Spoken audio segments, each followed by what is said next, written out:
खाने के डब्बे में ड्रग सप्लाई करने के आरोप में पुलिस ने लिया दाइमा को हिरासत में और लगाया उन पर ड्रग्स बेचने का आरोप। जी हाँ दोस्तों, आज हम बात करने जा रहे हैं पति ब्रह्मचारी के उस एपिसोड की जो आपके रोंगटे खड़े कर देगा। ये कहानी है एक परिवार की जो अनजाने में एक खतरनाक ड्रग रैकेट का हिस्सा बन जाता है। सूरज, ईशा और उनकी दाइमा की जिंदगी कैसे उलझती है एक ऐसी साजिश में जिसके तार जुड़े हैं ईशा के बाप गुलाब सिंह और सूरज के जीजाजी से। आइए इस कहानी में डूबते हैं और देखते हैं कि आखिर सच क्या है। हमारी कहानी शुरू होती है सूरज और ईशा के घर से, जहां उनकी दाइमा, एक प्यारी मेहनती औरत, अपनी टिफिन सर्विस शुरू करती है। दाइमा का खाना इतना स्वादिष्ट है कि लोग उसे माँ के हाथ का जादू कहते हैं। लेकिन इस टिफिन सर्विस का आइडिया दाइमा का नहीं बल्कि सूरज के जीजाजी का था।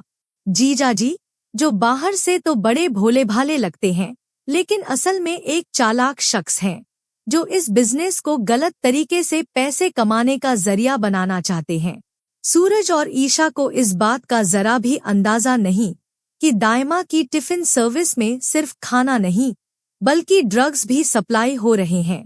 जी हाँ, जीजाजी ने टिफिन के डब्बों में ड्रग्स छिपाने का प्लान बनाया है और दाइमा को इसका जरा भी भनक नहीं। दाइमा की टिफिन सर्विस को अचानक बिना किसी प्रचार के ढेर सारे ऑर्डर्स मिलने शुरू हो जाते हैं। लोग फोन पर ऑर्डर करते हैं और दाइमा खुशी खुशी टिफिन तैयार करती है। लेकिन ईशा, जो अपनी आईएएस की पढ़ाई के साथ साथ घर की हर छोटी बड़ी बात पर नजर रखती है, उसे ये बात हजम नहीं होती। वो सोचती है, बिना किसी एडवर्टाइजमेंट के इतने ऑर्डर्स कैसे आ रहे हैं, कुछ तो गड़बड़ है। ईशा जब दाइमा से इस बारे में पूछती है तो दाइमा उसे टोकते हुए कहती है, ईशा तुम अपनी पढ़ाई पर ध्यान दो, मेरे कारोबार में दखल देने की जरूरत नहीं। लेकिन ईशा का शक और गहरा हो जाता है। वो चुपके से जीजाजी के फोन कॉल्स और उनके मिलने वालों पर नजर रखना शुरू कर देती है। एक दिन दाइमा सूरज को टिफिन डिलीवर करने की जिम्मेदारी देती है। सूरज, जो हमेशा दाइमा की मदद करता है, खुशी खुशी टिफिन लेकर निकल पड़ता है। लेकिन रास्ते में पुलिस की नाकाबंदी लगी होती है। एक पुलिस वाला सूरज को रोकता है और कहता है, टिफिन खोलो, चेक करना है। सूरज बेफिक्र होकर टिफिन खोलता है, लेकिन जैसे ही पुलिस वाला डब्बे में देखता है, उसके चेहरे का रंग उड़ जाता है। टिफिन में खाने के साथ साथ प्लास्टिक की छोटी छोटी पुड़ियां मिलती हैं, जिनमें ड्रग्स भरे होते हैं। सूरज के होश उड़ जाते हैं। वो हकलाते हुए कहता है, साहब, ये ड्रग्स कहाँ से आए? ये तो दाइमा का बनाया खाना है।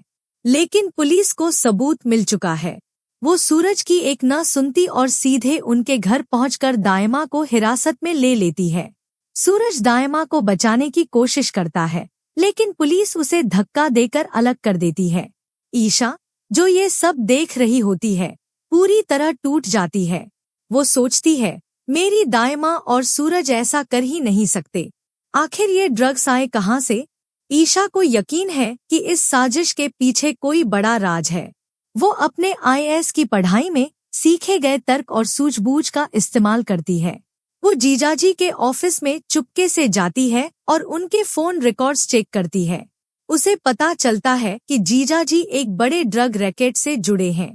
वो टेलीग्राम ऐप के जरिए ड्रग्स के ऑर्डर्स लेते हैं और खाने की डिश के नाम पर कोडवर्ड्स में ड्रग्स की डिलीवरी करवाते हैं। ईशा को एक ऑडियो क्लिप मिलती है जिसमें जीजाजी किसी अनजान शख्स से कह रहे हैं, दाइमा को कुछ नहीं पता, बस टिफिन तैयार करवाओ, बाकी मैं संभाल लूंगा। ये सुनकर ईशा का खून खौल उठता है। वो सोचती है, मेरे अपने जीजाजी ने हमें इस गंदे खेल में फंसाया। ईशा जेल में दाइमा से मिलने जाती है। दाइमा रोते हुए कहती है, ईशा, मुझे कुछ नहीं पता था, मैं तो बस खाना बनाती थी। मुझे लगा जीजाजी मेरी मदद कर रहे हैं। ईशा दाइमा को गले लगाती है और कहती है, दाइमा, मैं तुम्हें और सूरज को इस मुसीबत से निकालूंगी। ईशा अब अपने बाप गुलाब सिंह से मदद मांगने का फैसला करती है। लेकिन जब वो गुलाब सिंह को सारी बात बताती है तो गुलाब सिंह गुस्से में कहता है, ये सब सूरज की गलती है। उसने तुम्हें पढ़ने की इजाजत दी, जिसके चक्कर में ये सब हुआ। ईशा को एहसास होता है कि गुलाब सिंह भी जीजाजी की साजिश का हिस्सा हो सकता है। सूरज को पुलिस जमानत पर छोड़ देती है, क्योंकि उसके खिलाफ कोई पक्का सबूत नहीं है। सूरज और ईशा मिलकर जीजाजी के खिलाफ सबूत इकट्ठा करते हैं। वो एक स्टिंग ऑपरेशन करते हैं, जिसमें जीजाजी को ड्रग्स की डील करते हुए रंगे हाथों पकड़ा जाता है। पुलिस को सारे सबूत मिलते हैं और जीजाजी को गिरफ्तार कर लिया जाता है। जांच में पता चलता है कि गुलाब सिंह को जीजाजी की साजिश के बारे में पता था, लेकिन वो चुप रहा क्योंकि उसे लगता था कि इससे सूरज और ईशा की जिंदगी बर्बाद हो जाएगी। गुलाब सिंह को अपनी गलती का एहसास होता है और वो ईशा से माफी मांगता है। दाइमा को भी जेल से रिहा कर दिया जाता है। दोस्तों, ये कहानी हमें सिखाती है कि सच कितना भी छिपा हो, वो एक दिन सामने आ ही जाता है। सूरज और ईशा ने अपने प्यार और विश्वास से न सिर्फ दाइमा को बचाया, बल्कि एक बड़े ड्रग रैकेट का पर्दाफाश भी किया। तो आपको पति ब्रह्मचारी की ये कहानी कैसी लगी?